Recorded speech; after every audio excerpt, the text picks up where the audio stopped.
xisbiga cadaaladda iyo daryeelka UCD ayaa si adag uga jawaabay hadal ka soo yeedhay wasiirka wasaaradda warfaafinta Somaliland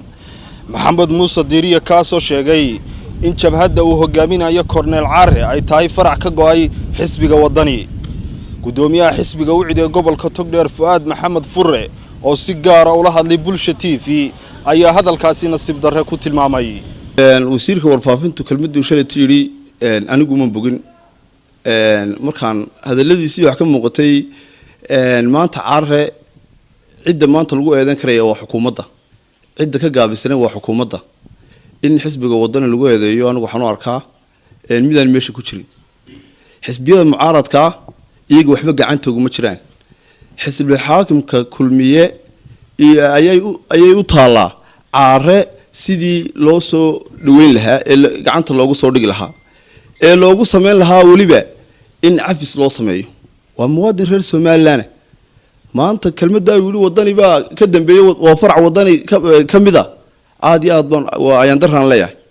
xukuumaddu mar walba waxay tahay hawshiisii way dhowdahay meel fiican bay maraysaa madaxweynaha qaranka Somaliland ayaa afkiisa dhowr jeer ka yiri meel fiican bay noo maraysaa hawshiisina waa dhamaad in maanta lagu eedeeyo xisbiga wadani tii waa ayaan daran leeyahay waa shaqadoodii baa garan weydeen ee shaqadiina ka soo baxa Caarana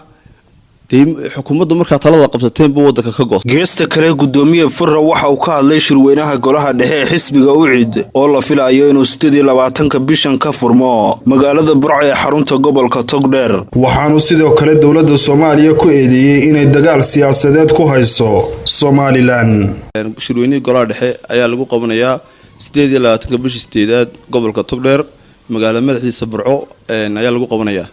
marka shirweynahaas oo loogu talagalay shirweynihii golaha dhexe aad iyo aadna waxaan ugu mahadnaqayaa gudoomiyaha xisbiga cadaaladda iyo daryeelka Engineer Faisal Ali Xuseen iyo guddida fulinta oo u gartay in gobolka Togdheer sanadka shirweynihiisa xisbiga golaha dhexe in lagu qabto ayaan aad iyo aad ugu sii mahadnaqayaa shacabka gobolka Togdheer gaar ahaan xildhibaanada xubnaha golaha dhexe dhammaan taageerayaasha xisbiga cadaaladda iyo daryeelka waxaan ugu baaqayaa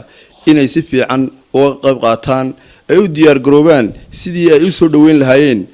shirweynaha golaha dhexe ee ka dhici doona 28 bisha inay u diyaar garoobaan muqdisho gudaheeda aniga wada haysan waad aragtaa meel kasta dhibaatada haysta inay maanta yiraahdaan xiriir baanu ka jarnay markay haraba way nooga jarayeen haday ay nolosha inaga jari lahaayeen way naga jari lahaayeen ee maanta waxaan leeyahay Soomaaliya waxaan kula dardaarmayaa Soomaaliya haddaad doonaysaan horumarkiina haddaad doonaysaan inay Soomaaliya lugaheeda isku taagto waxa ictiraaftaan Somaliland sababtoo ah Soomaaliya maanta marka Somaliland ay ictiraaftaan waxa helaysaan hiilba helaysaan inta maanta anaga dagaalka nagula jirtaan waan ognahay baddiina Kenya la wareegtay anagu waanu ka xumaanaynaa imika se kama xumin marka leerkii iyo biyihii iyo noloshii aan nagala dagaalamaysaan ma ogolaanayno annana hadii Soomaaliya la wada wareegayo waanu ka helaynaa dad walaalaabaynahay walaaltinimadii Soomaalida ha naga dhaxayso Ahmed Saleebaan Carab Ahmed Kaafi iyo Sidiiq Waabeeye Bulsha TV Burco.